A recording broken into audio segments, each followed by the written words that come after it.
FM ಕೇಂದ್ರ. ಈಗ ಯುವ ಕವಯಿತ್ರಿ ಕುಮಾರಿ ಜಯಲಲಿತಾ ಅವರೊಂದಿಗೆ ಸಂದರ್ಶಕರು ಎಚ್.ಜೆ. ನಾಗವೇಣಿ. ನಂತರ 5:30 ಕರೆಗೊಂದು ಗೀತೆ. ಕುಮಾರಿ ಜಯಲಲಿತಾ ಅವರೊಂದಿಗೆ ಸಂದರ್ಶನ. ಯುವ ಕಾರ್ಯಕ್ರಮದಲ್ಲಿ ನಮ್ಮ ಜೊತೆ ಇದ್ದಾರೆ ಕುರುಗೋಡು ತಾಲೂಕು ಕಲ್ಲುಕಂಬದ ಯುವ ಪ್ರತಿಭೆ ಜಯಲಲಿತಾ ಕಾರ್ಯಕ್ರಮಕ್ಕೆ ಸ್ವಾಗತ. ನಮಸ್ತೆ ಮ್ಯಾಮ್. ಖುಷಿಯಿಂದ ಕುರುಗೋಡಿಂದ ಹೊಸಪೇಟೆ ಆಕಾಶವಾಣಿ ಕೇಂದ್ರಕ್ಕೆ ನೀನು ಬರೆದಿರುವಂತಹ ಕವನಗಳನ್ನು ವಾಚನ ಮಾಡಬೇಕು ಅಂತ ಹೇಳಿ ಬಂದಿದ್ಯಾ? ಯಾಕಂದ್ರೆ ಮ್ಯಾಮ್, ಆಕಾಶವಾಣಿ ಅನ್ನೋದೇ ಜ್ಞಾನದ ಕಣಜ ಇದ್ದ ಹಾಗೆ ಮ್ಯಾಮ್. ಆಕಾಶವಾಣಿಯಲ್ಲಿ ಹುಟ್ಟಿದ ಮಗುವಿನಿಂದ ಹಿಡಿದು ವಯಸ್ಸಾದ ಮುದುಕರವರೆಗೂ ಕೂಡ ಈ ಆಕಾಶವಾಣಿ ಎಲ್ಲರಿಗೂ ಒಂದು ಸ್ನೇಹಿತರ ತರ ಇದೆ ಮ್ಯಾಮ್. ಹಂಗಾಗಿ ಆಕಾಶವಾಣಿಯಲ್ಲಿ ನನ್ನ ಪ್ರತಿಭೆನ ತೋರ್ಸ್ಕೊಳ್ಳೋದಿಕ್ಕೆ ಒಂದು ಒಳ್ಳೆ ಅವಕಾಶ ಅಂತ ಹೇಳಿ ನಾನು ಇದಕ್ಕೆ ಭೇಟಿ ಕೊಟ್ಟೆ ಮ್ಯಾಮ್. ರೇಡಿಯೋದ ಬಗ್ಗೆ ನಿನಗೆ ಇಷ್ಟು ಆಸಕ್ತಿ ಇದೆ. ಹಾ ಮ್ಯಾಮ್. ಕಾರ್ಯಕ್ರಮಗಳನ್ನು ಕೇಳ್ತಾ ಇರ್ತೀಯಾ ಹೇಗೆ? ದಿನನಿತ್ಯವೂ ನಮ್ಗೆ ರೇಡಿಯೋದ ಧ್ಯಾನ ಮ್ಯಾಮ್. ದಿನಾನು ನಮ್ಗೆ ಜ್ಞಾನಾರ್ಜನೆಗಾಗ್ಲಿ ಅಥವಾ ಮನರಂಜನೆಗೆ ಆಗ್ಲಿ, ಮತ್ತೆ ಮನೆಯಲ್ಲಿ ಕೂಡ ನಮ್ಮ ಹಿರಿಯರು, ಅಪ್ಪ ಅಮ್ಮ ಎಲ್ಲರೂ ರೇಡಿಯೋ ಕೇಳ್ತಾನೆ ಇರ್ತಾರ ಮ್ಯಾಮ್. ರೇಡಿಯೋದಲ್ಲಿ ಬರ್ತಕ್ಕಂತ ಕಾರ್ಯಕ್ರಮಗಳನ್ನ ಪ್ರತಿ ಶನಿವಾರ ನಮ್ಗೆ ಹೇಳಿಕ್ಕೆ ಪ್ರಶ್ನೆಗಳನ್ನ ಕೇಳ್ತಾರೆ. ಅದರಿಂದ ನಮಗೂ ಜ್ಞಾನಾರ್ಜನೆ ಜೊತೆಗೆ ಮನರಂಜನೆ ಕೂಡ ಸಿಗುತ್ತೆ ಮ್ಯಾಮ್. ಒಗಟೊಗಟು ಕಾರ್ಯಕ್ರಮ ಮತ್ತೆ ಹಾಡಿನ ಬಂಡಿ ಆಗಿರ್ಬೋದು. ಹಾಗಾದ್ರೆ ಎಲ್ಲಾ ಕಾರ್ಯಕ್ರಮದಲ್ಲಿ ಭಾಗವಹಿಸ್ತಿದ್ದೀನಿ ಮ್ಯಾಮ್. ಕೆಲಸ ಮಾಡ್ತಾನೆ ರೇಡಿಯೋ ಕೇಳ್ತಾ ಇದ್ರೆ ನಾವು ಮಾಡಿದಂತಹ ಕೆಲಸದಲ್ಲಿ ನಮ್ ಸಾಧನೆ ಎಷ್ಟು ಕೆಲಸ ಮಾಡಿದೀವಿ ಗೊತ್ತೇ ಆಗಲ್ಲ. ಗೊತ್ತಾಗಲ್ಲ ಗೊತ್ತೇ ಆಗಲ್ಲ. ಹಾಗಾಗಿ ರೇಡಿಯೋ ನಮ್ಮ ಗೆಳತಿ ಅಂತ ಕೂಡ ಹೇಳ್ಬಹುದು. ತಮ್ಮ ವಿದ್ಯಾಭ್ಯಾಸ? ನನ್ನ ವಿದ್ಯಾಭ್ಯಾಸ ಈಗ BA ಡಿಗ್ರಿ ಕಂಪ್ಲೀಟ್ ಆಗಿರ್ಬೇಕಂತ ನನಗೆ ಆಸಕ್ತಿ ಇದೆ. ಅದರ ಅಪ್ಲಿಕೇಶನ್ಗೋಸ್ಕರ ಕಾಯ್ತಾ ಇದ್ದೀನಿ ಮ್ಯಾಮ್. ಕುಟುಂಬದ ಪರಿಚಯ? ತಂದೆ ಹೆಸರು ಬಸೈಸ್ವಾಮಿ ಮ್ಯಾಮ್.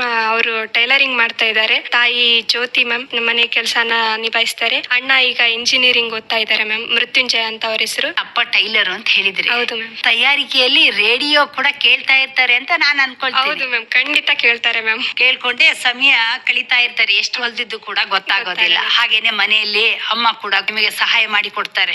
ತಾಯಿ ಅಂತ ಹೇಳಿದ್ರೆ ಋಣ ತೀರ್ಸ್ಲಿಕ್ಕೆ ಸಾಧ್ಯ ಇಲ್ಲ. ಎಷ್ಟು ಅಂತ ಹೇಳಲಿಕ್ಕೆ ಕೂಡ ಆಗೋದಿಲ್ಲ. ಅವರ ಬಗ್ಗೆ ವರ್ಣಿಸೋದಕ್ಕೆ ಪದಗಳೇ ಸಾಲ್ತಿಲ್ಲ. ಇದೇ ಖುಷಿಯಲ್ಲಿ ಒಂದು ಕವನ ವಾಚನ. ನನ್ನ ಮೊದಲ ಕವನದ ಶೀರ್ಷಿಕೆ ಜಗದ ಜ್ಯೋತಿ.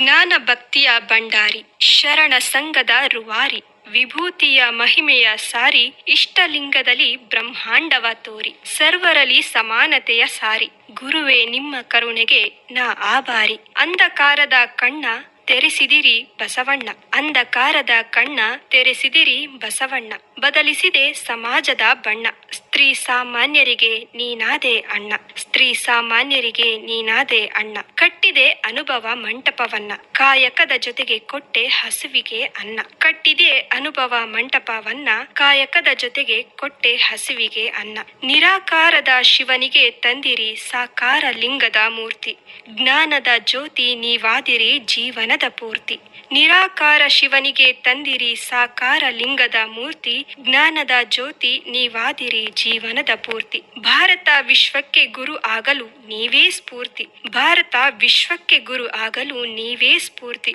ವಿಶ್ವದಲ್ಲೆಲ್ಲ ಬೆಳಗಿದೆ ನಿಮ್ಮಯ ಕೀರ್ತಿ, ಸದಾ ಬೆಳಗಲಿ ಹಚ್ಚಿದ ಧರ್ಮದ ಜ್ಯೋತಿ, ವಿಶ್ವದಲ್ಲೆಲ್ಲ ಬೆಳಗಿದೆ ನಿಮ್ಮಯ ಕೀರ್ತಿ, ಸದಾ ಬೆಳಗಲಿ ಹಚ್ಚಿದ ಧರ್ಮದ ಜ್ಯೋತಿ, ಸಾಕಾರ ನಿತ್ಯವೂ ವಿನೂತನ ನಿಮ್ಮ ಚಿಂತನ, ಅರಿತು ಬಾಳಬೇಕಿದೆ ನಿಮ್ಮ ಮಂಥನ, ಸಹಸ್ರ ಪೀಳಿಗೆಗೆ ನೀನಾದೆ ಚೇತನ, ಸನ್ಮಾರ್ಗವ ತೋರಿದೆ ನಿಮ್ಮಯ ಅಮೃತ ವಚನ, ಸಹಸ್ರ ಪೀಳಿಗೆಗೆ ನೀನಾದೆ ಚೇತನ, ಸನ್ಮಾರ್ಗವ ತೋರಿದೆ ನಿಮ್ಮಯ ಅಮೃತ ವಚನ, ನಿಜಕ್ಕೂ ಧನ್ಯ ನಿಮ್ಮನ್ನು ಪಡೆದ ಕನ್ನಡ ನಾಡಿನ ಜನ, ನಿಜಕ್ಕೂ ಧನ್ಯ ನಿಮ್ಮನ್ನು ಪಡೆದ ಕನ್ನಡ ನಾಡಿನ ಜನ, ಸಪ್ತ ಸಾಗರವ ದಾಟಿದೆ ಶರಣರ ವಚನ, ಸಪ್ತ ಸಾಗರವ ದಾಟಿದೆ ಶರಣರ ವಚನ. ಕವನಗಳನ್ನು ಬರೀಲಿಕ್ಕೆ ಸ್ಫೂರ್ತಿ ಹೇಗ್ ಬಂತು, ಯಾರಿಂದ ಬಂತು?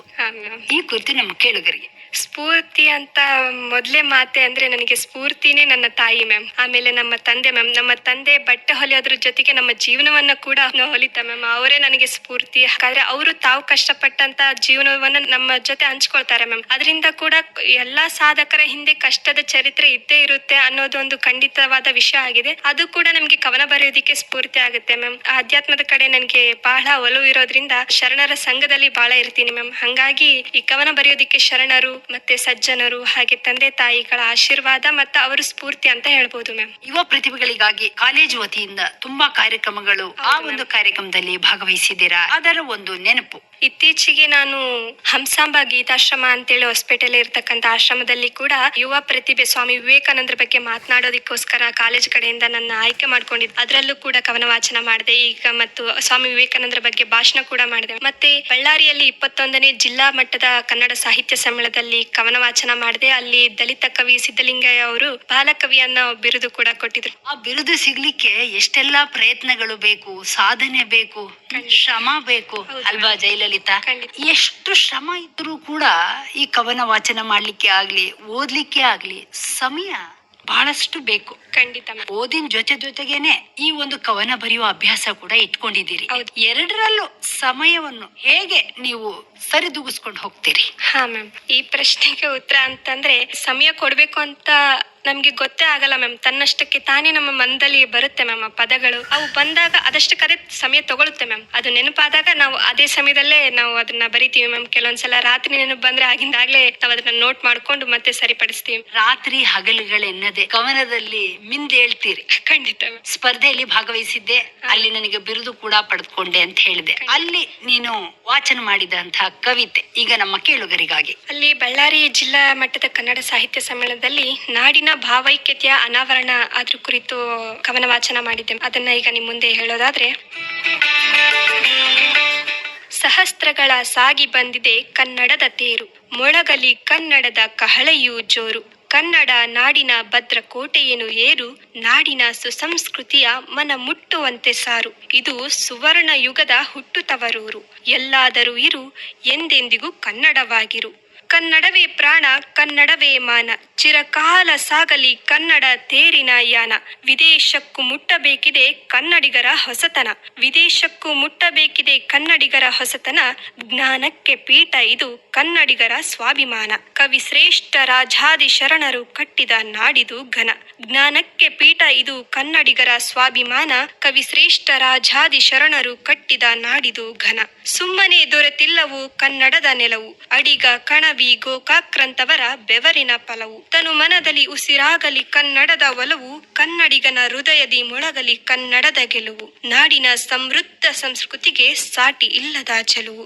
ನಾಡಿನ ಸಮೃದ್ಧ ಸಂಸ್ಕೃತಿಗೆ ಸಾಟಿ ಇಲ್ಲದ ಚೆಲುವು, ಕನ್ನಡದ ಪಶ್ಚಿಮ ಘಟ್ಟದ ವಾತಾವರಣ ಕನ್ನಡಿಗರ ವಿಭಿನ್ನ ಸಂಸ್ಕೃತಿಯ ಆಶ್ರಯ ತಾಣ, ಕರ್ನಾಟಕದ ಪಶ್ಚಿಮ ಘಟ್ಟದ ವಾತಾವರಣ ಕನ್ನಡಿಗರ ವಿಭಿನ್ನ ಸಂಸ್ಕೃತಿಯ ಆಶ್ರಯ ತಾಣ, ವಿವಿಧತೆಯಲ್ಲಿ ಭಾವೈಕ್ಯತೆಯ ಅನಾವರಣ, ಕನ್ನಡ ಮಾತೆಯ ವರ್ಣನೆಗೆ ಸಾಲುತ್ತಿಲ್ಲ ವ್ಯಾಕರಣ, ಭವ್ಯ ಭಾರತೀಯ ನಮ್ಮ ಕನ್ನಡತಿಯ ಅರಿತು ಬಾಳೋಣ, ಭವ್ಯ ಭಾರತೀಯ ನಮ್ಮ ಕನ್ನಡತಿಯ ಅರಿತು ಬಾಳೋಣ, ಕನ್ನಡದ ಗಂಧ ಪಸರಿಸಿದೆ ಎಲ್ಲ ಮೇರೆಗಳ ದಾಟಿ, ಕನ್ನಡವೇ ಚಂದ ನಾದ ಸ್ವರಗಳ ಮನವನು ಮೀಟಿ, ಪ್ರಕೃತಿಯ ಚಂದ ನೆಲೆರಸ ಋಷಿ ಕವಿಗಳ ಅಂತರಾಳವನು ಮೀಟಿ, ನಾಡಿನ ವಿಭಿನ್ನ ಭಾವೈಕ್ಯತೆಗೆ ಸರಿಸಮವಿಲ್ಲ ಸಾಟಿ, ಏಕೆಂದರೆ ಪ್ರತಿ ಜಿಲ್ಲೆಗೂ ಬದಲಾಗಿದೆ ಕನ್ನಡ ಮಾತಿನ ದಾಟಿ, ಕನ್ನಡದ ತಾಯೇ ಕನ್ನಡಿಗರನು ಕಾಯ, ಇದೋ ನನ್ನ ನಮನಗಳು ಕೋಟಿ, ಇದೋ ನನ್ನ ನಮನಗಳು ಕೋಟಿ. ಕನ್ನಡವೇ ಸತ್ಯ, ಕನ್ನಡವೇ ನಿತ್ಯ ಅಂತ ಹೇಳಿ ರಾಷ್ಟ್ರಕವಿ ಹೇಳಿದಂತಹ ಮಾತು. ಇಲ್ಲಿ ನೀವು ಜ್ಞಾನಪೀಠ ಪ್ರಶಸ್ತಿ ಪುರಸ್ಕೃತರನ್ನು ನೆನಪು ಮಾಡಿಕೊಂಡು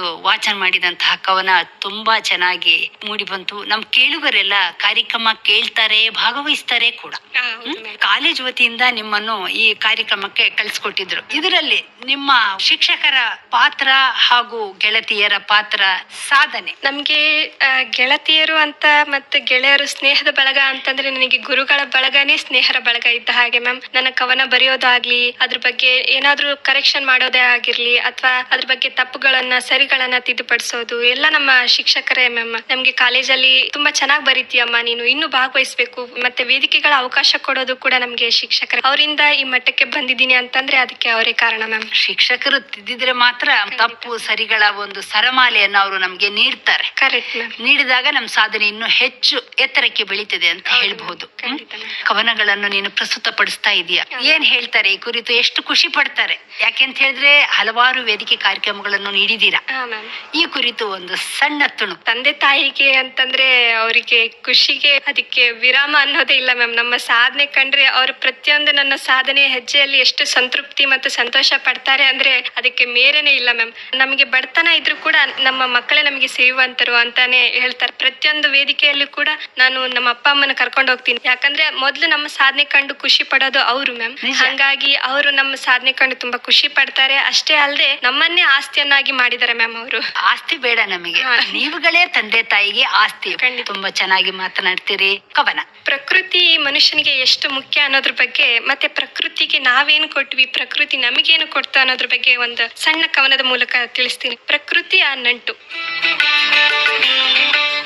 ಮಾನವನೇ ಪ್ರಕೃತಿಯ ನ್ಯೂನ್ಯತೆ, ನೋಡಿ ಕಲಿಯಬೇಕಿದೆ ಪ್ರಕೃತಿಯ ಅನ್ಯೋನ್ಯತೆ, ಮಾಡಿಕೊಳ್ಳಬೇಕಿದೆ ಒಪ್ಪಂದದ ಕೃತಜ್ಞತೆ, ನಿಸರ್ಗ ಮಾತೆಯ ನಿಯಮದ ಜೊತೆ ನೀಡಬೇಕಿದೆ ಪ್ರಕೃತಿಯ ಒಳಿತಿಗೆ ಆದ್ಯತೆ, ನಿಸರ್ಗ ಮಾತೆಯ ನಿಯಮದ ಜೊತೆ ನೀಡಬೇಕಿದೆ ಪ್ರಕೃತಿಯ ಒಳಿತಿಗೆ ಆದ್ಯತೆ, ಪ್ರಕೃತಿಯ ಸಂತತಿಗೆ ಸಂಧಿಸಿದೆ ದುಂಬಿ, ಹೂವಿಂದ ಹೂವಿಗೆ ಹಾರಿದೆ ಮಕರಂದವ ನಂಬಿ, ಪ್ರಕೃತಿಯ ಸಂತತಿಗೆ ಸಂಧಿಸಿದೆ ದುಂಬಿ, ಹೂವಿಂದ ಹೂವಿಗೆ ಹಾರಿದೆ ಮಕರಂದವ ನಂಬಿ, ನಿಷ್ಕಲ್ಮಶ ಭಾವದಿ ಹೂ ಸ್ಪರ್ಶಿಸಿದೆ ಎದೆ ತುಂಬಿ, ಮಕರಂದವ ಹೀರಿದೆ ಹೂವಿಗೆ ಮಾಡದೆ ದೊಂಬಿ, ಧನ್ಯತಾ ಭಾವದಿ ನೀಡಿದೆ ಹೂ ಒಡಲೊಳು ತುಂಬಿ, ಧರೆಯ ಧಗೆಯನ್ನು ತಣಿಸಲು ವರುಣನ ಆಗಮನ, ನವಿಲದು ಕುಣಿಯುತ್ತ ಸ್ವಾಗತಿಸಿದೆ ಮಳೆರಾಯನ, ಧರೆಯ ಧಗೆಯನ್ನು ತಣಿಸಲು ವರುಣನ ಆಗಮನ, ನವಿಲದು ಕುಣಿಯುತ್ತ ಸ್ವಾಗತಿಸಿದೆ ಮಳೆರಾಯನ, ಚಿಗುರುವ ಮೊಗ್ಗು ಹೂವಾಗಲು ಕೋಗಿಲೆಯ ಗಾನ, ಜಗವ ಸುಂದರಗೊಳಿಸಲು ಮಳೆ ಬಿಲ್ಲಿನ ಆಹ್ವಾನ, ಚಿಗುರುವ ಮೊಗ್ಗು ಹೂವಾಗಲು ಕೋಗಿಲೆಯ ಗಾನ, ಜಗವ ಸುಂದರಗೊಳಿಸಲು ಮಳೆ ಬಿಲ್ಲಿಗೆ ಆಹ್ವಾನ, ಸಕಲ ಜೀವಿಗಳಿಗೆ ಚಾಮರವ ಬೀಸಿದೆ ಸಸ್ಯ ಸಂಕುಲದ ನರ್ತನ, ಸಕಲ ಜೀವಿಗಳಿಗೆ ಚಾಮರವ ಬೀಸಿದೆ ಸಸ್ಯ ಸಂಕುಲದ ನರ್ತನ, ಚಿಟ್ಟೆ ದುಂಬಿಯ ಆಟ ಹೂವಿನೆಡೆಗೆ, ಸೂರ್ಯಕಾಂತಿಯ ನೋಟ ಸೂರ್ಯನೆಡೆಗೆ, ಕಾನನದ ನದಿಯ ಓಟ ಕಡಲ ಕಡೆಗೆ, ಕಡಲ ಭೋರ್ಗರೆತ ಶಶಿಯ ಒಲವೆನೆಡೆಗೆ, ಏನಿಹುದು ತವಕ ಒಂದನ್ನೊಂದು ಸೇರುವ ಪುಳಕ, ಏನಿಹುದು ತವಕ ಒಂದನ್ನೊಂದು ಸೇರುವ ಪುಳಕ, ಏನಿ ಈ ಅನ್ಯೋನ್ಯತೆ ಪ್ರಕೃತಿಯ ನಂಟು, ಸ್ವರ್ಗವೇ ನಾಚುವ ದರೆಯೂ ಇಲ್ಲುಂಟು, ಏನಿ ಅನ್ಯೋನ್ಯತೆ ಪ್ರಕೃತಿಯ ನಂಟು, ಸ್ವರ್ಗವೇ ನಾಚುವ ದರೆಯೂ ಇಲ್ಲುಂಟು, ಮನುಜನಿಗೆ ಪ್ರಕೃತಿಯ ಅವಶ್ಯಕತೆ ಉಂಟು, ಪ್ರಕೃತಿಗೆ ಮನುಷ್ಯನ ಅಗತ್ಯತೆ ಎಲ್ಲುಂಟು, ಅರಿತು ಬಾಳಬೇಕಿದೆ ಪ್ರಕೃತಿಯ ಈ ಗುಟ್ಟು, ಕಾಪಾಡಬೇಕಿದೆ ಪ್ರಕೃತಿಯ ಕಣ್ಣಲ್ಲಿ ಕಣ್ಣಿಟ್ಟು, ಕಾಪಾಡಬೇಕಿದೆ ಪ್ರಕೃತಿಯ ಕಣ್ಣಲ್ಲಿ ಕಣ್ಣಿಟ್ಟು. ಪ್ರಕೃತಿ ನಮಗೇನು ಕೊಡ್ತು ಅನ್ನೋದಕ್ಕಿಂತ ನಾವು ಪ್ರಕೃತಿಗೆ ಏನ್ ಕೊಡುಗೆ ಕೊಡ್ತೀವಿ ಅನ್ನೋದು ಮುಖ್ಯ ಅಲ್ವಾ? ಸುತ್ತಮುತ್ತ ಏನಾದ್ರೂ ಗಿಡಗಳನ್ನು ಬೆಳೆಸಿ ಅದಕ್ಕೆ ನೀವು ಆರೈಕೆ ಮಾಡುವಂತದ್ದು. ನಮ್ಮ ಸುತ್ತಮುತ್ತ ಮನೆ ಹತ್ರ ಒಂಥರ ಕಣ್ಣಿಗೆ ಕಣ್ಣಲ್ಲೆಲ್ಲ ಹಚ್ಚ ಹಸಿರು ಕಾಣ್ಬೇಕು ಅನ್ನೋದೇ ನಮ್ಮ ಆಸೆ ಮ್ಯಾಮ್. ಹಂಗಾಗಿ ಮನೆ ಸುತ್ತಮುತ್ತ ಸಣ್ಣ ಸಣ್ಣ ಹೂ ಗಿಡಗಳಾಗಿರ್ಬೋದು, ಅಥವಾ ಬೇಸಿಗೆ ಸಮಯದಲ್ಲಿ ಪ್ರಾಣಿ ಪಕ್ಷಿಗಳಿಗೆ ಅಳಿಲು ಬಹಳ ಬರುತ್ತೆ ಮನೆ ಹತ್ರ, ಅಳಿಲುಗಳಿಗೆ ಕಾಳು ಹಾಕೋದು, ಅಂದ್ರೆ ನೀರಿಡೋದು, ಈ ರೀತಿ ಅಮ್ಮ ಕಾರ್ಯಗಳು ಮಾಡ್ತಾರೆ ಮ್ಯಾಮ್. ಅದರಿಂದ ನಮಗೂ ಸ್ಫೂರ್ತಿ ಇದೆ. ಅದರಲ್ಲಿ ನೀವು ಕೂಡ ಕೈ ಜೋಡಿಸ್ತೀರಿ ಅಲ್ವಾ? ಕವನಗಳನ್ನು ವಾಚನ ಮಾಡೋದು, ಹೀಗೆ ಬರೆಯೋದು ನಿಮ್ದೇ ಒಂದು ಆಸಕ್ತಿ ಆಗಿದೆ. ಪರೀಕ್ಷೆಗಳು ಇರುವಂತಹ ಸಂದರ್ಭದಲ್ಲಿ ಯಾವುದೇ ಒಂದು ವೇದಿಕೆ ಕಾರ್ಯಕ್ರಮ ಬಂತು, ಹೇಗೆ ಭಾಗವಹಿಸೋದು? ಯಾಕೆಂದ್ರೆ ಪರೀಕ್ಷೆಗಳ ಸಮಯ ಒಟ್ಟಿಗೆ ಬಂದ್ಬಿಟ್ಟಿರುತ್ತೆ. ತಯಾರಿ ಯಾವ ರೀತಿ ಇರುತ್ತೆ ಮ್ಯಾಮ್? ಮೊದಲೇದಾಗಿ ಹೇಳೋದಾದ್ರೆ, ಪರೀಕ್ಷೆಯ ಸಮಯದಲ್ಲೇ ಅವಕಾಶಗಳು ಬಂದಾಗ ಪ್ರಥಮವಾಗಿ ಮನುಷ್ಯನಿಗೆ ಆಸಕ್ತಿ ಮತ್ತು ಹುಮ್ಮಸ್ಸು ಅನ್ನೋದಿತ್ತಂದ್ರೆ ಯಾವುದೇ ರೀತಿ ಅಡೆತಡೆಗಳು ಬಂದ್ರೂ ಕೂಡ ಕಣ್ಣಿಗೆ ಕಾಣಿಸೋದೇ ಇಲ್ಲ ಮ್ಯಾಮ್. ಮುನ್ನುಗ್ಗಿ ನಾವು ಸಾಧನೆ ಮಾಡಬಹುದು ಮ್ಯಾಮ್. ಯಾಕಂದ್ರೆ ಮನುಷ್ಯನಿಗೆ ಆಸಕ್ತಿ ಹುಮ್ಮಸ್ಸು ಖಂಡಿತ ಜೀವನದಲ್ಲಿ ಸಾಧನೆ ಮಾಡೋದಕ್ಕೆ ಅವಶ್ಯಕವಾಗಿ ಬೇಕೇ ಬೇಕು. ಅವೆರಡು ಇದ್ರೆ ಎಂತಹ ಅಡೆತಡೆಗಳನ್ನ ಕೂಡ ಎದುರಿಸಿ ನಮ್ಮ ಸಾಧನೆಗೆ ಮೆಟ್ಟಿಲುಗಳನ್ನ ನಾವೇ ಮಾಡ್ಕೋಬಹುದಲ್ವಾ? ಮತ್ತೊಂದು ಕವನ ನಮ್ಮ ಕೇಳುಗರಿಗಾಗಿ. ಮತ್ತೊಂದು ಕವನದ ಶೀರ್ಷಿಕೆ ಸ್ವಾತಂತ್ರ್ಯದ ಕಿಚ್ಚು. ಸ್ವಾತಂತ್ರ್ಯದ ಕಿಚ್ಚು ಜ್ಯೋತಿಯಾಗಿ ಬೆಳಗಿದ ಸುದಿನ, ಅದೆಷ್ಟೋ ಮನೆಗಳ ನಂದಾದೀಪ ಹಾರಿ ಹೋದ ಸಂಧಾನ. ಸ್ವಾತಂತ್ರ್ಯದ ಕಿಚ್ಚು ಜ್ಯೋತಿಯಾಗಿ ಬೆಳಗಿದ ಸುದಿನ, ಅದೆಷ್ಟೋ ಮನೆಗಳ ನಂದಾದೀಪ ಹಾರಿ ಹೋದ ಸಂಧಾನ. ಸಹಸ್ರ ದೇಶ ಭಕ್ತರ ನೆತ್ತರಿನ ವರದಾನ, ಶಾಂತಿ ಸೌಹಾರ್ದತೆಯ ಕಾಪಾಡೋಣ ಬನ್ನಿ ಅನುದಿನ. ಸಹಸ್ರ ದೇಶ ಭಕ್ತರ ನೆತ್ತರಿನ ವರದಾನ, ಶಾಂತಿ ಸೌಹಾರ್ದತೆಯ ಕಾಪಾಡೋಣ ಬನ್ನಿ ಅನುದಿನ. ಸ್ವಾಭಿಮಾನಿ ಭಾರತದ ನಿರ್ಮಾಣ. ಸತ್ತರು ಸರಿಯೇ ನೆತ್ತರು ಹರಿಸಿದವರೇ ದಾಸ್ಯ ಮುಕ್ತಿಗೆ ಕಾರಣ. ಸತ್ತರು ಸರಿಯೇ ನೆತ್ತರು ಹರಿಸಿದವರೇ ದಾಸ್ಯ ಮುಕ್ತಿಗೆ ಕಾರಣ. ಹೆತ್ತ ತಾಯಿಯ ಹೊತ್ತ ಭೂಮಿಯ ತೀರಿಸಲು ಋಣ. ಸ್ವಾತಂತ್ರ್ಯ ಹೋರಾಟದಿ ಸರ್ವಸ್ವವೂ ದೇಶಕ್ಕಾಗಿ ಸಮರ್ಪಣ. ಹೆತ್ತ ತಾಯಿಯ ಹೊತ್ತ ಭೂಮಿಯ ತೀರಿಸಲು ಋಣ. ಸ್ವಾತಂತ್ರ್ಯ ಹೋರಾಟದಿ ಸರ್ವಸ್ವವೂ ದೇಶಕ್ಕಾಗಿ ಸಮರ್ಪಣ. ನಿಜಕ್ಕೂ ರೋಮಾಂಚನ ಸ್ವಾತಂತ್ರ್ಯ ಹೋರಾಟದ ಹಾದಿಯ ಪಯಣ. ನಿಜಕ್ಕೂ ರೋಮಾಂಚನ ಸ್ವಾತಂತ್ರ್ಯ ಹೋರಾಟದ ಹಾದಿಯ ಪಯಣ. ಕ್ರಾಂತಿಕಾರಿಗಳ ಕಾಲಪಾನಿ ಜೈಲಿನ ಸೆರೆಮನೆವಾಸ. ಇದ್ದರೂ ಸತ್ತವರ ಹಾಗೆ ಮಂದಗಾಮಿಗಳ ಉಪವಾಸ. ಸ್ವತಂತ್ರವಿಲ್ಲದ ನಾಡದು ಇದ್ದರೂ ವನವಾಸ. ಹೆತ್ತ ತಾಯಂದಿರು ಲೆಕ್ಕಿಸಲಿಲ್ಲ ನವಮಾಸ. ಸ್ವತಂತ್ರವಿಲ್ಲದ ನಾಡದು ಇದ್ದರೂ ವನವಾಸ. ಹೆತ್ತ ತಾಯಂದಿರು ಲೆಕ್ಕಿಸಲಿಲ್ಲ ನವಮಾಸ. ಕೊಟ್ಟರಲ್ಲ ಸ್ವಾತಂತ್ರ್ಯಕ್ಕಾಗಿ ಹೆತ್ತ ಮಕ್ಕಳ ಬಲಿದಾನದ ಕನಸ. ಕೊಟ್ಟರಲ್ಲ ಸ್ವಾತಂತ್ರ್ಯಕ್ಕಾಗಿ ಹೆತ್ತ ಮಕ್ಕಳ ಬಲಿದಾನದ ಕನಸ. ಅಂದು ಅಂಧಕಾರವು ಕಳೆದು ಮಂದ ಬೆಳಕದು ಮೂಡಿತ್ತು. ಸಹಸ್ರ ದೇಶ ಭಕ್ತರ ತೀವ್ರಗಾಮಿಗಳು ಮಂದಗಾಮಿಗಳ ಸ್ವತಂತ್ರದ ನನಸ. ಅಂದಿನಿಂದ ಇದುವೇ ಸ್ವತಂತ್ರದ ದಿವಸ. ಅಂದಿನಿಂದ ಇದುವೇ ಸ್ವತಂತ್ರದ ದಿವಸ. ಪ್ರಾಥಮಿಕ ಶಾಲೆ ಹಂತದಲ್ಲಿ ಎಲ್ಲ ಯೂನಿಫಾರ್ಮ್ ತಯಾರಿ ಮಾಡ್ಕೊಳ್ಳೋದು, ಹೌದು ಮ್ಯಾಮ್. ಆ ಬಗ್ಗೆ ತಮ್ಮ ಖುಷಿ ಹೇಗಿತ್ತು? ಸ್ವಲ್ಪ ಬಾಲ್ಯ ಜೀವನಕ್ಕೆ ಹೋಗೋಣ. ಸ್ವಾತಂತ್ರ್ಯ ಅಂದ್ರೇನೆ ನಮ್ಗೆ ಶಾಲೆಗೆ ಹೋದಾಗ ಮತ್ತೆ ಸಂಜೆ ಮನೆಗೆ ಬರ್ಬೇಕಾದ್ರೆ ನಮ್ನ ಬಿಡುಗಡೆ ಮಾಡ್ತಾರಲ್ಲ ಮ್ಯಾಮ್, ಅದೇ ಸ್ವಾತಂತ್ರ್ಯ ಆಗಿತ್ತು ನಮ್ಮ ಬಾಲ್ಯದ ನೆನಪು ಅಂತಂದ್ರೆ. ಯಾಕಂದ್ರೆ ಬೆಳಿತಾ ಬೆಳಿತಾ ನಮ್ಮ ಸ್ವಾತಂತ್ರ್ಯ ದೇಶದ ಬಗ್ಗೆ ಸ್ವಾತಂತ್ರ್ಯ ದಿನ ಆಗಸ್ಟ್ 15ರಂದು ನಾವು ಭಾಷಣ ಮಾಡೋದಾಗಿರ್ಬೋದು, ಮತ್ತು ಅದಕ್ಕೂ ಮರುದಿನ ನಾವು ಆ ಸ್ಪೋರ್ಟ್ಸ್ ಅಲ್ಲಿ ಭಾಗವಹಿಸಿ ಅದರಲ್ಲಿ ಬಹುಮಾನ ಪಡೆಯೋದಾಗಿರ್ಬೋದು. ಇದೇ ರೀತಿ ಹುಮ್ಮಸ್ಸಿತ್ತು. ಅಂದ್ರೆ ನಮ್ಗೆ ಬಹುಮಾನ ಪಡೆಯೋದು ಮತ್ತೆ ಭಾಷಣ ಮಾಡೋದು ಈ ರೀತಿ ಹುಮ್ಮಸ್ಸಿತ್ತು. ಬಟ್ ದೇಶದ ಬಗ್ಗೆ ಯಾವುದೇ ರೀತಿ ಅಷ್ಟು ಕಾಳಜಿ ಗಮನ ಇರ್ಲಿಲ್ಲ. ಮತ್ತೆ ಸ್ವಾತಂತ್ರ್ಯ ಅಂದ್ರೆ ಏನು ಅದ್ರ ಬಗ್ಗೆ ನಮ್ಗೆ ಶಿಕ್ಷಣ ದಾರಿ ಮೂಲಕ ನಾವು ತಿಳ್ಕೊಂಡಿವಿ ದೇಶದ ಬಗ್ಗೆ ಗೌರವನ್ನ. ಸ್ವಾತಂತ್ರ್ಯ ಹೋರಾಟಗಾರರ ಬಗ್ಗೆ ಎಷ್ಟು ಓದಿದ್ರು ಸಾಲದು, ತಿಳ್ಕೊಂಡ್ರು ಸಾಲದು ಅಲ್ವಾ? ಅವ್ರು ಮಾಡಿದಂತಹ ಸಾಧನೆಗಳು ಇತಿಹಾಸದಲ್ಲಿ ಹೌದು. ಓದ್ಕೊಂಡು ಅದರದೇ ಒಂದು ಮಾಹಿತಿಯನ್ನ ತಿಳ್ಕೊಂಡು ಈ ರೀತಿ ಎಲ್ಲ ಕವನಗಳು ಬರೀಲಿಕ್ಕೆ ಸ್ಫೂರ್ತಿ ಆಯ್ತು ಅಂತ ಹೇಳ್ತೀರಿ. ಖಂಡಿತ. ಈಗ ಕವನಗಳನ್ನು ಓದ್ತಾ ಇದ್ದೀರಿ. ಮುಂದಿನ ಕವನಗಳ ಸಾಲಿನಲ್ಲಿ ಯಾವ ಕವನ ಇದೆ ನಿಮ್ಮ ಹತ್ತಿರ? ಮುಂದಿನ ಕವನದ ಶೀರ್ಷಿಕೆ ಹೆಣ್ಣು ಜಗದ ಕಣ್ಣು. ಹೆಣ್ಣು ಹೆಣ್ಣೆಂದೇಕೆ ಜರಿವರು, ಹೆತ್ತ ತಾಯಿಯು ಹೆಣ್ಣೆ ಎಂದೇಕೆ ಮರೆಯುವರು. ಹೆಣ್ಣು ಹೆಣ್ಣೆಂದೇಕೆ ಜರಿವರು, ಹೆತ್ತ ತಾಯಿಯು ಹೆಣ್ಣೆ ಎಂದೇಕೆ ಮರೆಯುವರು. ತಾಳ್ಮೆ ಸಹನೆ ಪ್ರೀತಿಗೆ ಹೆಣ್ಣೆ ಮತ್ತೊಂದು ಹೆಸರು. ನರಕದ ಬಾಗಿಲ ಬಡಿದು ಎರೆದಳು ಜೀವಕ್ಕೆ ಉಸಿರು.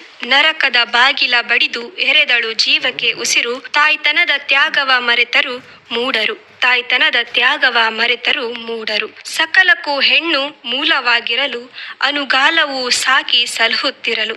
ಸಕಲಕ್ಕೂ ಹೆಣ್ಣೆ ಮೂಲವಾಗಿರಲು ಅನುಗಾಲವು ಸಾಕಿ ಸಲಹುತ್ತಿರಲು. ಹುಟ್ಟಿದ ಮನೆಗೆ ಹಾಲೆರೆಯುವಳು, ಮೆಟ್ಟಿದ ಮನೆಗೆ ಕಲ್ಪವೃಕ್ಷವಾಗಿರಳು. ಹುಟ್ಟಿದ ಮನೆಗೆ ಹಾಲೆರೆವಳು, ಮೆಟ್ಟಿದ ಮನೆಗೆ ಕಲ್ಪವೃಕ್ಷವಾಗಿಹಳು. ನೋಯಿಸದಿರು ಮಲ್ಲಿಗೆಯ ಮನಸ್ಸಿನವಳು, ನೋಯಿಸದಿರು ಮಲ್ಲಿಗೆಯ ಮನಸ್ಸಿನವಳು. ಕಲ್ಲೆದೆಯ ಕರಗಿಸುವ ಸುದೆ ಇವಳು, ಕಲ್ಲೆದೆಯ ಕರಗಿಸುವ ಸುದೆ ಇವಳು. ನರ ಜನ್ಮ ವರವಾಗಲು ಮುನ್ನುಡಿಯ ಬರೆದವಳು, ನರ ಜನ್ಮ ವರವಾಗಲು ಮುನ್ನುಡಿಯ ಬರೆದವಳು. ಸುಂದರ ಹೂವಿನ ರಕ್ಷಣೆ, ಹೂವಿನ ಹಿಂದಿರೋ ಮುಳ್ಳಿನ ಹೊಣೆ. ಹಾಗೆಯೇ ಗಂಡು ಹೆಣ್ಣಿಗೆ ರಕ್ಷಣೆ, ಮಾಡದಿರು ಹೆಣ್ಣಿನ ಮೇಲಿನ ಶೋಷಣೆ. ಸನ್ಮಾರ್ಗದಿ ನಡೆದರೆ ಎಂದಿಗೂ ಆಗದು ಸಂಸಾರದಲ್ಲಿ ಬವಣೆ. ಸನ್ಮಾರ್ಗದಿ ನಡೆದರೆ ಎಂದಿಗೂ ಆಗದು ಸಂಸಾರದಲ್ಲಿ ಬವಣೆ. ಹೂವೇ ಇಲ್ಲದಿರುವ ಲೋಕ, ಹೆಣ್ಣು ಇಲ್ಲದಿರುವ ಜೀವನವೇ ನರಕ. ಹೂವೇ ಇಲ್ಲದಿರುವ ಲೋಕ, ಹೆಣ್ಣು ಇಲ್ಲದಿರುವ ಜೀವನವೇ ನರಕ. ಸಾಮರಸ್ಯವೇ ಜೀವನದ ಪರಮ ಸುಖ. 84 ಲಕ್ಷ ಜೀವರಾಶಿಗಳಲ್ಲೂ ಉಂಟು ಗಂಡು ಹೆಣ್ಣೆಂಬ ಉಲ್ಲೇಖ. ಸಾಮರಸ್ಯವೇ ಜೀವನದ ಪರಮ ಸುಖ.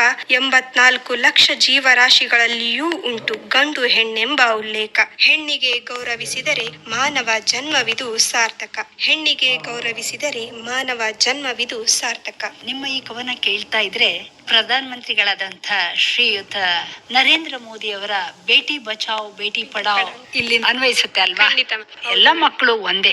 ಈ ಕುರಿತು ನೀವೇನ್ ಹೇಳ್ತೀರಿ? ಶಿಕ್ಷಣ ವ್ಯವಸ್ಥೆ ಆಗಿರಬಹುದು, ಪ್ರತಿಯೊಂದು ಸ್ಥಾನದಲ್ಲೂ ಮತ್ತು ಪ್ರತಿಯೊಂದು ಹಂತದಲ್ಲಿಯೂ ಕೂಡ ಈಗ ಸ್ತ್ರೀ ಮೇಲುಗೈ ಸಾಧಿಸ್ತಾ ಇದ್ದಾಳೆ. ಓದಿನಲ್ಲೇ ಆಗಿರಬಹುದು ಅಥವಾ ಯಾವುದೇ, ಈಗ ಬಿದಿರಿನಿಂದ ಹಿಡಿದು ವಿಮಾನ ತಯಾರಿಕೆವರೆಗೂ ಕೂಡ ಹೆಣ್ಣಿನ ಪಾತ್ರ ಮಹತ್ವದ್ದೇ ಆಗಿದೆ ಅಂತ ಹೇಳ್ತೀನಿ ಮ್ಯಾಮ್. ಅವರು ತಮ್ಮ ಚಾಪನ್ಯ ಮೂಡಿಸಿದ್ದಾರೆ ಅಲ್ವಾ? ಖಂಡಿತ. ಈಗ ಇಲ್ಲಿ ನಾವು ಸ್ತ್ರೀ ನಾರಿಯರನ್ನು ತುಂಬಾ ನೆನ್ಪು ಮಾಡ್ಕೊಳ್ಬಹುದು. ಹೌದು ಮ್ಯಾಮ್. ತಮಗೆ ಬುಕ್ ಅಲ್ಲಿ ಓದಿರುವಂತಹ ನೆನಪು ಮೊದಲೇದಾಗಿ ನನಗೆ ಅಕ್ಕ ಮಹದೇವರು ನೆನಪು ಬರ್ತಾರೆ ಮ್ಯಾಮ್. ಹಾಗೆ ಸ್ವಾತಂತ್ರ್ಯದ ಕಿಚ್ಚು ಅಂತ ನೋಡೋದಾದ್ರೆ ಕಿತ್ತೂರು ರಾಣಿ ಚೆನ್ನಮ್ಮ ಅವರು ನೆನಪು ಬರ್ತಾರೆ. ಹಾಗೆ ಪ್ರಸ್ತುತ ದಿನಮಾನದಲ್ಲಿ ಕೂಡ ನೋಡೋದಾದ್ರೆ ನಮ್ಮ ರಾಷ್ಟ್ರಪತಿ ಅವರು ದ್ರೌಪದಿ ಮುರ್ಮು ಕೂಡ ಒಬ್ಬ ಹೆಣ್ಣು ಅಂತಾನೆ ಹೇಳ್ಬೋದು ಮ್ಯಾಮ್. ಈ ವಿಷಯದಲ್ಲಿ ಕವನ ಬರೆಯೋದು ಒಂದು ಶೈಲಿ ಆದ್ರೆ ಮಾತನಾಡುವುದು ಕೂಡ ಒಂದು ಶೈಲಿ ಅಲ್ವಾ? ಇದೇ ವಿಚಾರವಾಗಿ ಜೀವನದ ಬದುಕು ಕೂಡ ಹೇಳಿರ್ಬೇಕಲ್ಲ.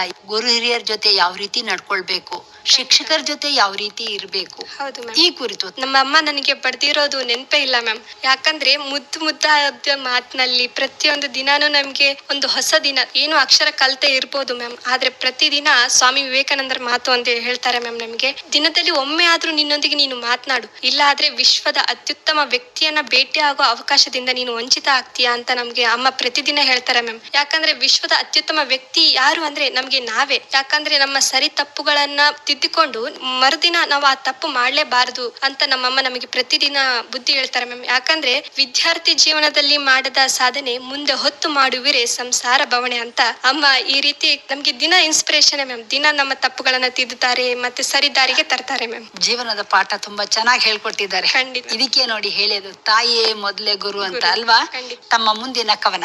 ಇದು ನನ್ನ ಬಾಲ್ಯದ ನೆನಪಿನ ಬಗ್ಗೆ ಬರೆದಿರ್ತಕ್ಕಂಥ ಕವನ ಮ್ಯಾಮ್. ಕವನದ ಶೀರ್ಷಿಕೆ ನಾ ಕಂಡ ಸ್ವರ್ಗ. ನಾ ಕಂಡ ಸ್ವರ್ಗ ಅದು ಮೇಲಿಲ್ಲ, ಇದೇ ಎಲ್ಲ ಬಾಲ್ಯದಲ್ಲೇ ಎಲ್ಲ. ಅಪ್ಪ ಅಮ್ಮನು ಕೊಟ್ಟ ಪ್ರೀತಿಯ ಅಕ್ಕರೆ, ಅಜ್ಜ ಅಜ್ಜಿಯು ಇಟ್ಟ ಮುದ್ದೆ ಸಕ್ಕರೆ. ಅಪ್ಪ ಅಮ್ಮನು ಕೊಟ್ಟ ಪ್ರೀತಿಯ ಅಕ್ಕರೆ, ಅಜ್ಜ ಅಜ್ಜಿಯು ಇಟ್ಟ ಮುದ್ದೆ ಸಕ್ಕರೆ. ಖುಷಿಯೋ ಖುಷಿ ಇಷ್ಟಪಟ್ಟಿದ್ದು ಸಿಕ್ಕರೆ, ಅಮ್ಮನಿಗೂ ಖುಷಿ ನಾನು ಚಂದದಿ ನಕ್ಕರೆ. ಕೈ ತುತ್ತು ತಿನ್ನಿಸುತ್ತಿದ್ದಳು ತೋರಿಸಿ ಶಶಿಯನ್ನು, ಸಾಕು ಎಂದು ಹಠ ಮಾಡುತ್ತಿದ್ದೆ ಆಗ ನಾನು ಶಿಶು ಇನ್ನು. ಕೈ ತುತ್ತು ತಿನ್ನಿಸುತ್ತಿದ್ದಳು ತೋರಿಸಿ ಶಶಿಯನ್ನು, ಸಾಕು ಎಂದು ಹಠ ಮಾಡುತ್ತಿದ್ದೆ ಆಗ ನಾನು ಶಿಶು ಇನ್ನು. ಬಾಲ್ಯದ ನಿರ್ಮಲವಾದ ಮನಸ್ಸು, ಮೈ ಮರೆತು ಆಟವಾಡುವ ಸೊಗಸು, ಚಿಂತೆಯ ಪಾರವೇ ಇಲ್ಲದ ವಯಸ್ಸು, ಬಯಸಿದ್ದು ಪಟ್ಟು ಹಿಡಿಯುವ ಮುನಿಸು. ಗೆಳೆಯರ ಜೊತೆಗೆ ಆಟವಾಡಿದ ಹುಮ್ಮಸ್ಸು, ಗೆಳೆಯರ ಜೊತೆಗೆ ಆಟವಾಡಿದ ಹುಮ್ಮಸ್ಸು, ಅದೊಂದು ಈಗ ಚಂದದ ಕನಸು, ಅದೊಂದು ಈಗ ಚಂದದ ಕನಸು. ಚಿಲ್ಲಿ ದಾಂಡು ಚೆಂಡು ದಾಂಡು ಲಗೋರಿ ಬುಗುರಿಯ ಮೋಜು ಮಸ್ತು, ಗೆಳೆಯರ ದಂಡು ಕಾಸಿಗೆ ಸೈಕಲ್ ತಗೊಂಡು ಊರೆಲ್ಲ ಹೊಡೆಯುತ್ತಿದ್ದೆವು ಗಸ್ತು. ಕುಣಿದರು ಈಜಿದರು ಅಗಲೆಲ್ಲ ಆಡಿದರು ಆಗುತ್ತಿರಲಿಲ್ಲ ಸುಸ್ತು, ಕುಣಿದರು ಈಜಿದರು ಅಗಲೆಲ್ಲ ಹಾಡಿದರು ಆಗುತ್ತಿರಲಿಲ್ಲ ಸುಸ್ತು. ಜಗತ್ತಿನಲ್ಲಿ ಕಾಣೋದೆಲ್ಲ ಹೊಸದೇನಲ್ಲ, ಬಾಲ್ಯದಲ್ಲಿ ಹೊಸದೆಲ್ಲ ಸವಿಬೆಲ್ಲ. ಆಡುತ್ತಿದ್ದೆವು ಮರದ ಮೇಲೆ ಕೋತಿ ಆಟ, ಕೇಳುತ್ತಿದ್ದೆವು ಮರದ ಕೆಳಗೆ ನೀತಿ ಪಾಠ. ಆಡುತ್ತಿದ್ದೆವು ಮರದ ಮೇಲೆ ಕೋತಿ ಆಟ, ಕೇಳುತ್ತಿದ್ದೆವು ಮರದ ಕೆಳಗೆ ನೀತಿ ಪಾಠ. ಮರೆತರೆ ಹೇಗೆ ಜೀವನದ ಬಾಲ್ಯದ ನೋಟ, ಮರೆತರೆ ಹೇಗೆ ಜೀವನದ ಬಾಲ್ಯದ ನೋಟ, ಏಕೆಂದರೆ ಅದುವೇ ನಮ್ಮ ಸ್ವರ್ಗದ ಸುಖ. ಕೇಳಿದ್ರೆ ಜಯಲಲಿತಾ ಅವರ ಕವನ ವಾಚನವನ್ನು ಕೇಳ್ತಾ ಇದ್ದೀರಿ. ಅವ್ರ ಜೊತೆ ಅವ್ರ ತಾಯಿ ಕೂಡ ಬಂದಿದ್ದಾರೆ. ಬಾಲ್ಯದ ನೆನಪು ಅವರ ಧ್ವನಿಯಲ್ಲಿ ಕೇಳೋಣ. ಮಗಳ ಸಾಧನೆ ಕಂಡು ನಮಗೆ ಬಹಳ ಖುಷಿ ಆಯ್ತು ಮೇಡಮ್. ಅವರು ಖುಷಿ ಕಂಡ್ರೆ ನಮಗೆ ಹೊಟ್ಟೆ ತುಂಬಾ ಊಟ ಮಾಡಿದಷ್ಟೇ ಸಂತೋಷ ಆಗುತ್ತೆ. ನಿಮ್ಮ ಪ್ರೋತ್ಸಾಹನೇ ಅವಳಿಗೆ ಒಂದು ದೊಡ್ಡ ಉಡುಗೊರೆ ಅಂತ ಹೇಳ್ಬಹುದು. ಶಿಕ್ಷಣ ಅವರಿಗೆ ಕೊಟ್ಟಂತ ಗುರುಗಳು ಆಶೀರ್ವಾದನೇ ಅವರಿಗೆ ಆಸ್ತಿ ಮೇಡಮ್. ಮಕ್ಕಳಿಗೆ ತುಂಬಾ ಚೆನ್ನಾಗಿ ಮಾತನಾಡಿದಿರಮ್ಮ. ನಮಸ್ಕಾರ. ನಮಸ್ಕಾರ. ಈ ಒಂದು ಭಾಗ್ಯ ಸೌಭಾಗ್ಯ ಅಂತ ಹೇಳ್ಬೋದು ಅಲ್ವಾ? ಖಂಡಿತ ಮ್ಯಾಮ್. ನಿಮ್ ಜೊತೆ ತಾಯಿ ಕೂಡ ಬಂದಿದ್ದಾರೆ ನಿಲಯಕ್ಕೆ. ಎಲ್ಲಾ ಕಡೆ ಕಾರ್ಯಕ್ರಮಗಳಿಗೆ ನಾನು ಕರ್ಕೊಂಡು ಹೋಗ್ತೀನಿ ಅಂತ ಕೂಡ ನೀವು ಈ ಮುಂಚೆ ಹೇಳಿದ್ರಿ. ಹೌದು ಮ್ಯಾಮ್. ಹೌದು ಮ್ಯಾಮ್. ಅಲ್ಲಿಯ ಸಂತೋಷ ಒಂದು ರೀತಿ ಇರತ್ತೆ. ನಿಲಯಕ್ಕೆ ಬಂದು ನಿಮ್ಮ ಜೊತೆ ಈ ಕಾರ್ಯಕ್ರಮ ನನ್ನ ಮಗಳು ಹೇಗೆ ಮಾತನಾಡ್ತಾಳೆ ಅಂತ ನೋಡುವುದು ಕೂಡ ಒಂದು ರೀತಿ ಸಂತೋಷವಾದಂತಹ ವಿಷಯ ಅಂತ ಹೇಳ್ಬೋದು. ಖಂಡಿತ ಮ್ಯಾಮ್. ನಮ್ಮ ಕೇಳುಗರಿಗೆ ನಿಮ್ಮ ಮತ್ತೊಂದು ಕವನ. ಮತ್ತೊಂದು ಕವನದ ಶೀರ್ಷಿಕೆ ಸಾಧನೆಯ ಶಪಥ ಅಂತ. ಇದು ವಿದ್ಯಾರ್ಥಿಗಳಿಗೆ ಇಂದಿನ ಜೀವನದಲ್ಲಿ ಯಾವ ರೀತಿ ಸಾಧನೆ ಮಾಡ್ಬೇಕು ಅನ್ನೋದ್ರ ಕಡೆಯಿಂದ ಈಗ ಸ್ಫೂರ್ತಿದಾಯಕವಾಗಿ ಸ್ವಾಮಿ ವಿವೇಕಾನಂದರು ಹಲವಾರು ಸಾಧಕರು ಸಿಗ್ತಾರೆ ಮ್ಯಾಮ್. ಅದೇ ಸಾಲಿನಲ್ಲಿ ನನ್ನ ಕಡೆಯಿಂದ ಒಂದು ಸ್ಫೂರ್ತಿಯ ಕವನ, ಸಣ್ಣ ಕವನ ಅಂತ ಹೇಳ್ಬೋದು. ಕವನದ ಶೀರ್ಷಿಕೆ ಸಾಧನೆಯ ಶಪಥ. ಸಾಧನೆಯ ಶಿಖರ ಏರಿದವನೇ ಧೀರ, ಸಾಧಿಸಿದವನ ಬಾಳೆ ಸಾಕಾರ. ಸೋಮಾರಿಗೆ ಈ ಲೋಕವೇ ಕ್ರೂರ, ನೀವೊಮ್ಮೆ ಜಯಿಸಿ ನೋಡು ಇಡೀ ಲೋಕವೇ ಬರುವುದು ನಿನ್ನ ಪರ. ಸಾಧನೆಯೇ ಬಾಳಿನ ಶೃಂಗಾರ, ಸಾಧಿಸಿದವನಿಗೆ ಬೇಡ ಯಾವುದೇ ಅಲಂಕಾರ. ಸಾಧನೆಯೇ ಬಾಳಿನ ಶೃಂಗಾರ, ಸಾಧಿಸಿದವನಿಗೆ ಬೇಡ ಯಾವುದೇ ಅಲಂಕಾರ. ಸಾಮಾನ್ಯನಿಗೆ ಸ್ಥಳವಿಲ್ಲ ನಭದಲ್ಲಿ, ಅಸಾಮಾನ್ಯನಿಗೆ ಸಾವಿಲ್ಲ ಜಗದಲ್ಲಿ. ಸಾಮಾನ್ಯನಿಗೆ ಸ್ಥಳವಿಲ್ಲ ನಭದಲ್ಲಿ, ಅಸಾಮಾನ್ಯನಿಗೆ ಸಾವಿಲ್ಲ ಜಗದಲ್ಲಿ, ಧೈರ್ಯವೇ ಸರ್ವ ಅಸ್ತ್ರ ಸಾಧನವಿಲ್ಲಿ, ನಿಷ್ಠೆಗೆ ಫಲ ಉಂಟು ಸತತ ಪ್ರಯತ್ನದಲ್ಲಿ, ನಿಷ್ಠೆಗೆ ಫಲ ಉಂಟು ಸತತ ಪ್ರಯತ್ನದಲ್ಲಿ, ಸಾಧನೆಯಿಂದ ಸಾಮಾನ್ಯನೂ ಸನ್ಮಾನ್ಯನಿಲ್ಲಿ, ಸಾಧನೆಯಿಂದ ಸಾಮಾನ್ಯನೂ ಸನ್ಮಾನ್ಯನಿಲ್ಲಿ. ಸಿಕ್ಕ ಕೆಲಸಕ್ಕೆ ಆಗದೆ ಸೀಮಿತ, ಹಾಕಿರಿ ಮಹತ್ ಕಾರ್ಯಕ್ಕೆ ಅಂಕಿತ, ಸಿಕ್ಕ ಕೆಲಸಕ್ಕೆ ಆಗದೆ ಸೀಮಿತ, ಹಾಕಿರಿ ಮಹತ್ ಕಾರ್ಯಕ್ಕೆ ಅಂಕಿತ. ಜೀವನದ ಹಾದಿಯಲ್ಲಿ ಏಳು ಬೀಳುಗಳೇ ಸತತ, ಧೈರ್ಯದಿ ಮುನ್ನಡೆ ಮಾಡಿ ಶಪಥ, ಇರುವುದೊಂದೇ ಜೀವ ಸಾಧನೆಗೆ ಸಮರ್ಪಿತ, ಇರುವುದೊಂದೇ ಜೀವ ಸಾಧನೆಗೆ ಸಮರ್ಪಿತ. ವಿದ್ಯಾರ್ಥಿ ಜೀವನದಲ್ಲಿ ಮಾಡದ ಸಾಧನೆ ಮುಂದೆ ಹೊತ್ತು ಮಾಡುವಿರೆ ಸಂಸಾರ ಭವಣೆ, ವಿದ್ಯಾರ್ಥಿ ಜೀವನದಲ್ಲಿ ಮಾಡದ ಸಾಧನೆ ಮುಂದೆ ಹೊತ್ತು ಮಾಡುವಿರೆ ಸಂಸಾರ ಭವಣೆ. ನಮ್ಮ ಸರಿ ತಪ್ಪುಗಳಿಗೆ ನಾವೇ ಹೊಣೆ, ನಂಬಿ ಕೂರಬೇಡ ಬ್ರಹ್ಮ ಬರಹದ ಹಣೆ, ನಮ್ಮ ಸರಿ ತಪ್ಪುಗಳಿಗೆ ನಾವೇ ಹೊಣೆ, ನಂಬಿ ಕೂರಬೇಡ ಬ್ರಹ್ಮ ಬರಹದ ಹಣೆ. ನಮ್ಮ ಏಳಿಗೆಗೆ ಬೇರಾರು ಹಾಕರು ಮಣೆ, ನಮ್ಮ ಏಳಿಗೆಗೆ ಬೇರಾರು ಹಾಕರು ಮಣೆ. ಬುಡಕ್ಕೆ ಬಿದ್ದಾಗಲೇ ಬೆಂಕಿ ಮೇಲೇರುವುದು ಕ್ಷಿಪಣಿ, ಬಿದ್ದಾಗಲೇ ಕಷ್ಟಗಳ ಸುಳಿಯಲ್ಲಿ ತಿಳಿಯುವುದು ಸಾಧನೆ. ಒಮ್ಮೆ ತುಂಬಿದ ಪ್ರೋತ್ಸಾಹ ಬಿಡದಿರಿ ಇದು ಜಯದ ಸೂಚನೆ, ಒಮ್ಮೆ ತುಂಬಿದ ಪ್ರೋತ್ಸಾಹ ಬಿಡದಿರಿ ಇದು ಜಯದ ಸೂಚನೆ. ಬೆನ್ನತ್ತಿ ಗುರಿ ಎನ್ನುವುದು ಜೀವನದ ನಿರಂತರ ಚಲನೆ, ಬೆನ್ನತ್ತಿ ಗುರಿ ಎನ್ನುವುದು ಜೀವನದ ನಿರಂತರ ಚಲನೆ. ಕಾರ್ಯಕ್ರಮದ ಕೊನೆಯ ಕವನ ತುಂಬಾ ಚೆನ್ನಾಗಿ ಹೇಳಿದ್ರಿ. ನಮ್ಮ ರೇಡಿಯೋ ಕೇಳುವಂತಹ ಯುವಕರಿಗೆ ನಿಮ್ಮ ಮಾತು ಏನಂತ ಹೇಳ್ತೀರಿ? ವಿದ್ಯಾರ್ಥಿಗಳ ಜೀವನಕ್ಕೆ ಒಂದು ಸ್ಫೂರ್ತಿಯ ಮಾತು ಅಂತ ಅಂದ್ರೆ, ತಿದ್ದದೆ ತೀಡದೆ ಅಂದ ಕಾಣದು ಬೊಂಬೆ, ಬಿತ್ತದೆ ಕೆತ್ತದೆ ಬೆಳೆಯದು ಭೂಮಿ, ನಿಂದನೆ ನೋವಿಗೆ ಅಳುಕಿದರೆ ರೂಪುಗೊಳ್ಳದು ಬದುಕು ಅಂತ ಹೇಳ್ತಾ, ವಿದ್ಯಾರ್ಥಿಗಳು ಎಲ್ಲರೂ ಸಜ್ಜನರ ಸಂಘದಲ್ಲಿ, ಶರಣರ ಸಂಘದಲ್ಲಿ, ತಂದೆ ತಾಯಿ ಆಶೀರ್ವಾದ ವಚನದಲ್ಲಿ ಒಳ್ಳೆಯ ದಾರಿಯಲ್ಲಿ ನಡೆಯೋಣ ಅಂತ ಹೇಳ್ತಾ ಸಾಧನೆ ಮಾಡೋಣ, ಹಾಗೆ ದೇಶಕ್ಕೂ ಕೂಡ ನಮ್ಮ ಕಡೆಯಿಂದ ಏನಾದ್ರೂ ಕೊಡುಗೆಗಳನ್ನ ಕೊಡೋಣ ಅಂತ ಹೇಳ್ತೀನಿ ಮ್ಯಾಮ್. ಯುವಕರಿಗೆ ಸ್ಫೂರ್ತಿ ತುಂಬಾ ಚೆನ್ನಾಗಿ ತಿಳಿಸ್ಕೊಟ್ರಿ. ಈಗ ನೀವೇನು ಸಾಧನೆಯ ಒಂದು ಕವನವನ್ನು ಓದ್ಕೊಂಡು ಬಂದ್ರಿ, ನೀವು ಮುಂದೆ ಏನಾಗ್ಬೇಕು ಅನ್ಕೊಂಡಿದ್ದೀರಿ? ನಿಮ್ಮ ಸಾಧನೆ? ಮೊದಲೇ ಸಾಧನೆ ಅಂದ್ರೆ ಉತ್ತಮ ವ್ಯಕ್ತಿತ್ವ ನಿರ್ಮಾಣ ಅನ್ನೋದು ನನ್ನ ಮೊದಲೇ ಸಾಧನೆ ಮ್ಯಾಮ್. ಅದಾದ್ಮೇಲೆ ನನಗೆ ಜೀವನದ ಸಾಧನೆ ಅಂತಂದ್ರೆ, ನಾನು ಎಕನಾಮಿಕ್ಸ್ ಅನ್ನೋ ಸಬ್ಜೆಕ್ಟ್ ಅಲ್ಲಿ ಲೆಕ್ಚರ್ ಆಗ್ಬೇಕನ್ನೋ ನನ್ನ ಗುರಿ ಇದೆ ಮ್ಯಾಮ್. ಅದ್ರ ತರ ಕೆಳಗರೆ ಇದುವರೆಗೂ ಯುವ ಕವಯಿತ್ರಿ ಕುಮಾರಿ ಜಯಲಲಿತಾ ಅವರೊಂದಿಗೆ ಸಂದರ್ಶನ ಕೇಳಿದಿರಿ. ಸಂದರ್ಶಕರು HJ ನಾಗವೇಣಿ.